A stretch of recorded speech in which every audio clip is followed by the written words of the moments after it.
Աղ ու հաց, կարմիր ժապավեն։ Հրազդանում բացվեց հայկական կարմիր խաչ ընկերության Կոտայքի մասնաճյուղի նոր շենքը, դառնալով վստահության եւ աջակցության նոր հարթակ համայնքի համար։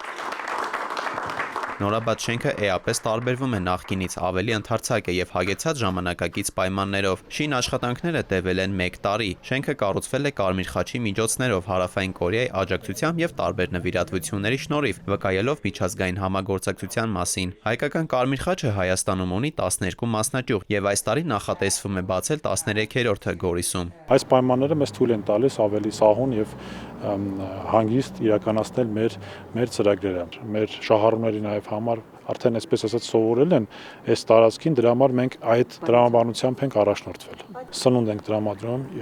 հիգիենայի պարագաներ ենք տրամադրում 2020-2023 թվականներից հետո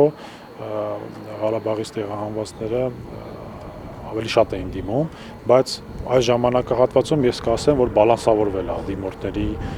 քանակը։ Միջոցառման ընթացքում ներկայացվեցին կարմիր խաչի գործունեության առանցքային ուղղությունները, հատկապես կյանքի դժվարին իրավիճակներում։ Կադրերը վկայում են, թե ինչպես են աշխատակիցները հաճախ վտանգելով սեփական կյանքը աջակցում աղետի գոտում հայտնված մարդկանց, գործելով շուրջօրյա առանց դադարի։ Հայկական կարմիր խաչը միջազգային կարմիր խաչի հետ համագործակցում է 3 ուղղությամբ՝ կլիմայի փոփոխության դեմ պայքարի, բնակչության միգրացիայի եւ առողջապահական սոցիալական հարցերի։